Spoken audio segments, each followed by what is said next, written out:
তুমি কি কখনো ফিল করেছো যে মানুষটাকে তুমি এত ভালোবাসো, সে তোমাকে ঠিক সেইভাবে গুরুত্ব দেয় না?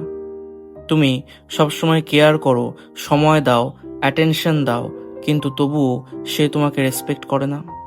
তাহলে আজকের ভিডিওটা তোমার জন্য, কারণ আজ আমি বলবো এমন 5টা কাজ যেগুলো করলে একটা মেয়েই নিজে থেকে তোমাকে রেসপেক্ট করবে, তোমার ভ্যালিউ বুঝবে, এমনকি তোমাকে হারানোর ভয়ও পাবে।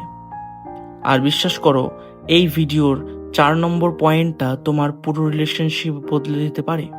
দেখো, ভালোবাসার সম্মান এক জিনিস না। অনেক মানুষ তোমাকে ভালোবাসতে পারে, কিন্তু সবাই তোমাকে রেসপেক্ট করবে না। আর রিলেশনশিপ ভালোবাসার থেকেও ডেঞ্জারাস জিনিস হলো অসম্মান। কারণ যেদিন রেসপেক্ট চলে যায়, সেদিন রিলেশনশিপ ধীরে ধীরে ভেঙে যেতে শুরু করে। তাই আজকে আমি তোমাকে এমন কিছু কথা বলবো যেগুলো ফলো করলে তুমি কারো পিছনে দৌড়বে না, বরং মানুষ তোমার ভ্যালু বুঝতে বাধ্য হবে।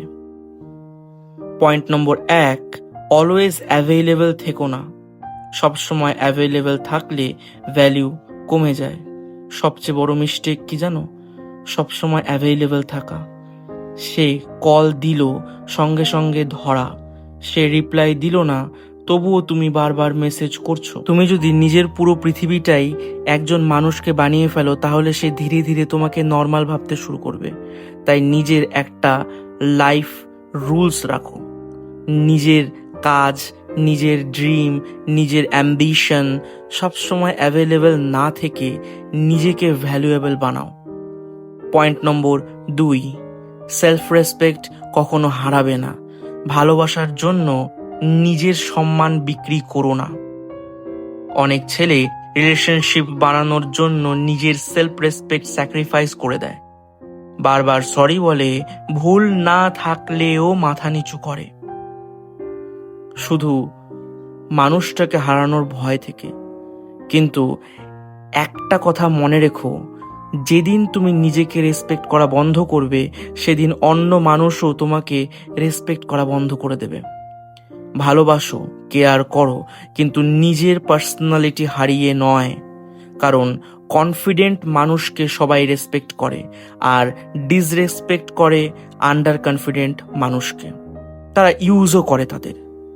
পয়েন্ট নম্বর 3, নিজের ভ্যালু ইনক্রিজ করো, নিজেকে ইমপ্রুভ করো। একটা সত্যি কথা, রিলেশনশিপ লুকস ইম্পর্টেন্ট, কিন্তু তার থেকেও ইম্পর্টেন্ট হলো ভ্যালিউ। তুমি মেন্টালি কত স্ট্রং, তুমি ফিনান্সিয়ালি কত রেসপন্সিবল, তুমি নিজের লাইফ কতটা কন্ট্রোল করতে পারো, এগুলোই রেসপেক্ট ক্রিয়েট করে। তাই সারাদিন শুধু রিলেশনশিপ নিয়ে ভাবলে হবে না। জিম করো, স্কিল শেখো, মানি আর্ন করো, নিজেকে বেটার ভার্সন বানাও। কারণ যখন তুমি গ্রো করবে, মানুষ অটোমেটিক্যালি তোমাকে অন্য চোখে দেখা শুরু করবে। পয়েন্ট নাম্বার 4, কম কথা, বেশি অ্যাকশন। ওয়ার্ডস না, এনার্জি রেসপেক্ট তৈরি করে।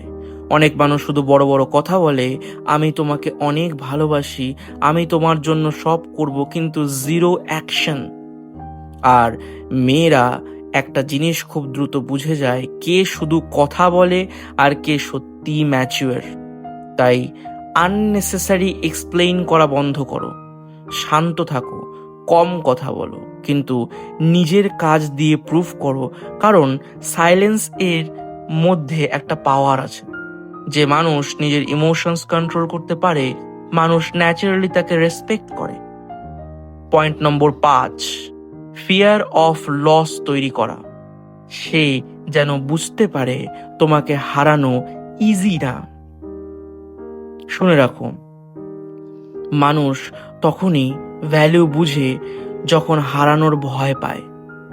এখন এর মানে এটা না তুমি টক্সিক বিহেভিয়ার করবে, না।